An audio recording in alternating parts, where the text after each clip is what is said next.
Hello students, अब हम theorem number 8 करेंगे। थ्योरम नंबर 8 क्या है? The angle subtended bye an arc at the centre is double the angle subtended by at any point of the remaining part of the circle. हमने एक circle लिया है, circle with centre O, जिसके अंदर P Q एक arc है जो कि angle P O Q centre पे एंगल बना रही है और P A Q remaining part of the circle पे बना रही है। हमने इसके दो केसेस लिए हैं, अभी ये दो केसेस लिए हैं और हमने प्रूव करना है angle P Q O P O Q equal to double angle P A Q. सबसे पहले हम कंस्ट्रक्ट करेंगे पीओ को, एओ को ज्वाइन करेंगे और बी तक प्रोड्यूस करेंगे। अभी हम इसके दो ही केसेस पहले डिस्कस करेंगे। अब जब हमने इसे ज्वाइन किया एओ को, हमारे पास ए ओ पी और ए ओ पी एक ट्रेंगल बन गई जिसमें A O equal to P O है, रेडियस ऑफ सेम सर्कल। अगर एक ट्रायंगल की दो साइड्स इक्वल हो तो उसके अपोजिट एंगल्स भी इक्वल होते हैं, इसलिए एंगल ओ पी ए और angle O A P equal आ गए। और इस इक्वल आने के कारण angle opposite to equal sides, और यहाँ से एंगल पी ओ बी या बी ओ पी इसके इक्वल आ गया angle O P A plus angle O A P. और मैं यहाँ पर एंगल्स को ट्रांसपोर्ट करूँगी, एक्सचेंज करूँगी, तो मेरे पास क्या आ जाएगा? Angle B O P equal to angle O A P plus angle O A P, क्योंकि मुझे ये ऊपर का एंगल चाहिए इसलिए मैंने एंगल ओ ए पी ले लिया, जो कि double angle B O P क्या आ जाएगा? Double the angle O A P. ऐसे ही मैं दूसरी ट्रायंगल ए ओ क्यू में या ए क्यू ओ में, मेरा ओ क्यू ओ ए के इक्वल है, रेडियाई ऑफ सेम सर्कल, इसलिए मेरा एंगल ओ क्यू ए और angle O A Q equal आ जाएंगे। Angle opposite to equal sides are equal. यहाँ फिर एक्सटीरियर एंगल की प्रॉपर्टी लगाऊंगी, एंगल बी ओ क्यू किसके इक्वल आ जाएगा? एंगल ओ क्यू ए और एंगल ओ ए क्यू। अब फिर मैं ओ क्यू ए की जगह ओ ए क्यू रख दूंगी, तो मेरा एंगल बी ओ क्यू किसके इक्वल आ जाएगा? Double the angle O A Q.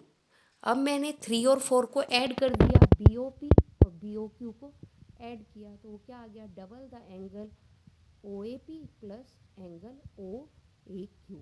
तो इन दोनों का को मिलाकर मेरे पास B O P plus B O Q मिलाकर बना पी ओ क्यू, और ओ ए पी और ओ ए क्यू मिलाकर बना पी ए क्यू, जो कि मैंने प्रूव करना था। ये डबल आएगा, 2 रह गया इधर। इसी तरह ही मेरे सेकंड केस में ये एंगल पी ओ क्यू ये रिफ्लेक्स एंगल है। रिफ्लेक्स कैसे? क्योंकि ये 180 से मोर है, मगर ये डबल क्या होगा? पी ए क्यू के इक्वल होगा। अब तीसरा केस है, अगर मेरा पी क्यू एक सेमी सर्कल है, पी क्यू आर्क एक सेमी सर्कल है, तो मेरा angle P A Q 90 degree का होगा। क्यों होगा?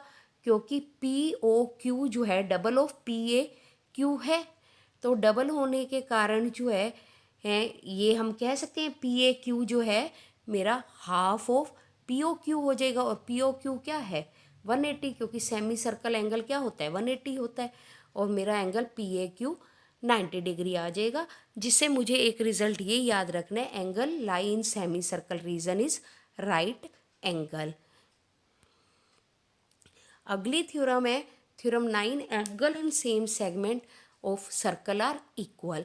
थ्योरम 10 उसका कन्वर्स है, if a line segment joining two point subtended equal angle at two other points lying on the same sides of the line containing the line segment, the 4 points lie in the circle। ये कह सकते हैं कि अगर line के एक तरफ जो है दो एंगल बने हैं वो इक्वल हैं, तो वो सेम सेगमेंट में लाई करेंगे। That is converse of theorem 9। इनका हम प्रूफ नहीं करेंगे। फिर हमारे पास आता है साइक्लिक क्वाड्रिलेटरल। साइक्लिक क्वाड्रिलेटरल क्या होता है? एक क्वाड्रिलेटरल जिसके सारे वर्टिसेस एक ही सर्कल पर लाई कर रहे हों, जैसे ABCD है और इनके सारे वर्टिसेस एक सर्कल पर ही लाई कर रहे हैं, इसलिए मैं कह सकती हूँ ABCD साइक्लिक है। इससे रिलेटेड मेरी थ्योरम 11 है, sum of either pair of opposite angles of a cyclic quadrilateral is 180 degree. जो अपोजिट एंगल्स का सम है वो 180 होगा। ए प्लस एंगल सी 180 होगा, angle B plus angle D 180 होगा। और थ्योरम 12 इसका कन्वर्स है, if sum of pair of opposite angle of a quadrilateral is 180 then it is the quadrilateral is cyclic. अब हम करेंगे थ्योरम 10.5। Theorem 10 solution of 10.5। हमारा पहला क्वेश्चन है, in figure ABC are 3 points on a circle with centre O such that angle BOC is 30 degree, angle AOB is 60 degree. If D is a point on the circle other than the arc ABC, find angle ACD. अब यहाँ पर हम देखेंगे angle BOC 30 है, angle AOB 60 है, तो ये दोनों जो हैं सेंटर के ऊपर एंगल बन रहे हैं, तो एंगल AOC आ जाएगा 30 + 60 90 डिग्री का। अब हमें पता है ये angle at centre is double the angle at remaining part of the circle, यानी कि मेरा एंगल AOC डबल है एंगल ADC के। अब वैल्यूज़ को पुट करेंगे तो मेरा ADC क्या आ जाएगा? हाफ ऑफ AOC, जो यानी कि हाफ ऑफ 90 45 डिग्री। अब अगला क्वेश्चन है, a code of the circle is equal to the radius of the circle, find the angle subtended by the code at the point of minor arc, also at the point of major arc.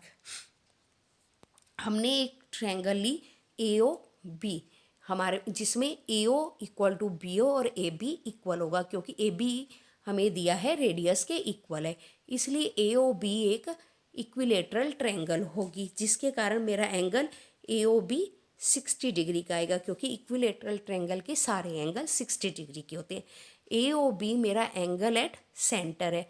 अब मैंने minor arc के लिए point लिया C, यानी कि minor arc क्या है? AC।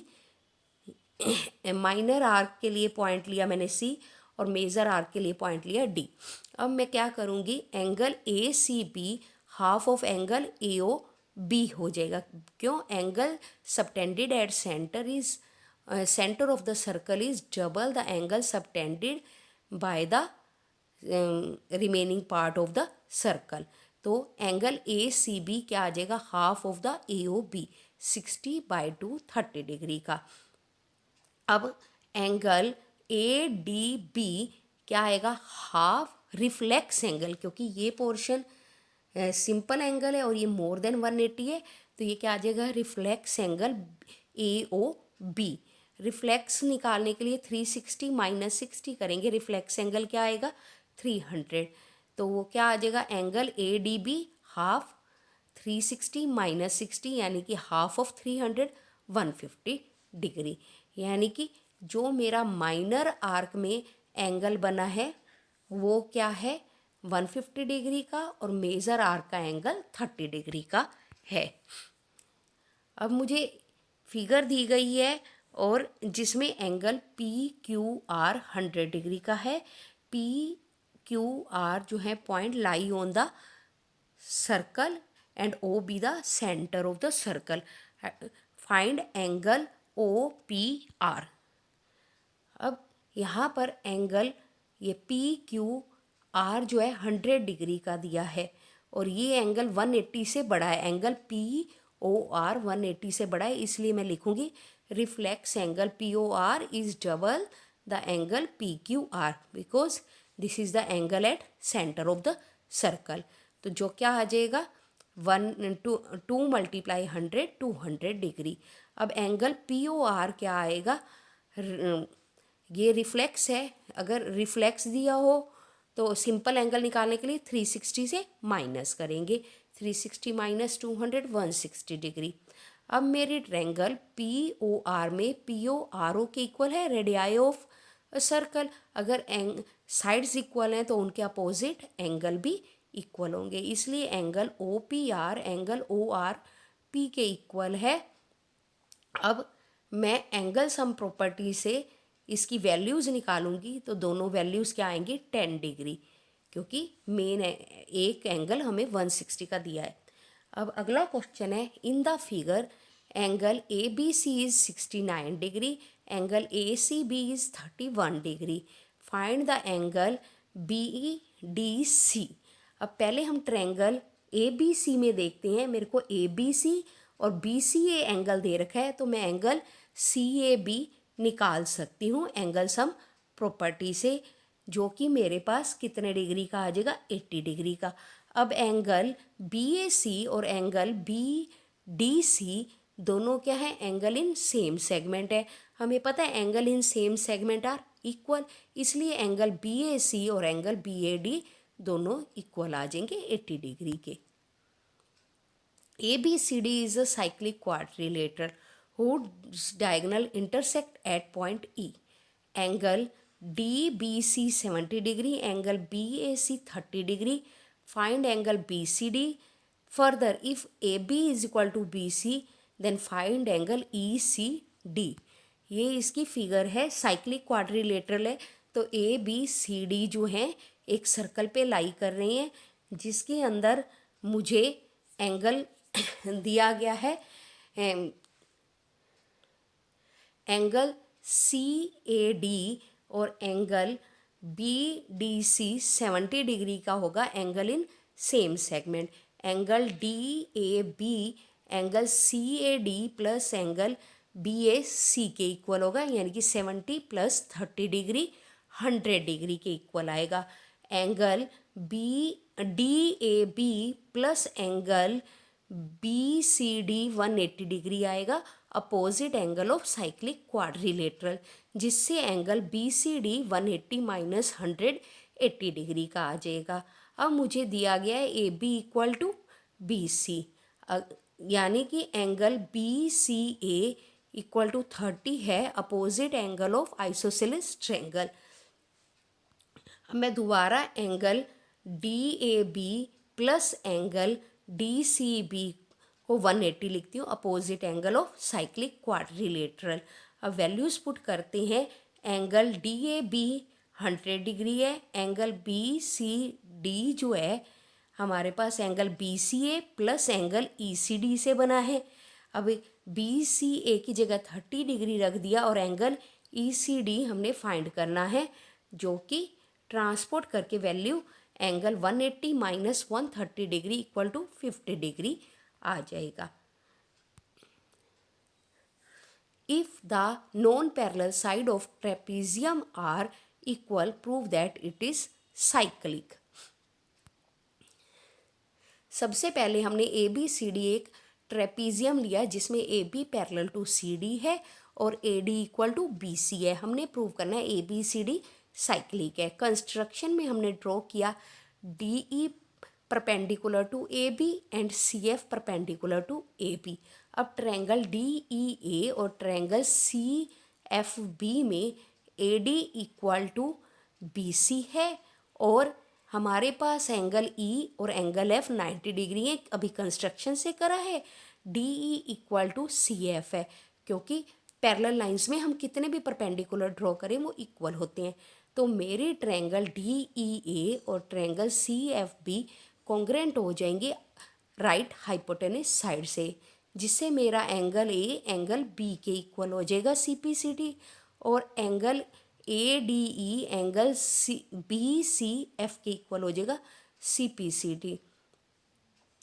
यानी कि अब हम क्या करेंगे कि एंगल ए डी ई क्या है प्लस 90 और angle B C F plus 90 करेंगे, जो कि angle A D E plus angle C D E equal आ जाएगा एंगल BCF प्लस एंगल DCF के, यानी कि एंगल D एंगल C के इक्वल आ जाएगा। अब एंगल A एंगल B के इक्वल है, एंगल C एंगल D के इक्वल है। अब मैं इन सबको ऐड करती हूँ तो क्या बनता है 360, क्योंकि ये क्वाड्रिलेटरल के एंगल्स का सम 360 होता है। यानी कि मैं B प्लस डी, ए की जगह भी B लिख देती हूँ और C की जगह D लिख देती हूँ। Double of B plus D 360 हो गया। अब 2 से हम 360 को डिवाइड करेंगे, B प्लस D जो है 180 आ जाएगा। अगर एक क्वाड्रिलेटरल के अपोजिट एंगल्स का सम 180 है तो हम कह सकते हैं कि वो क्या है, साइक्लिक है।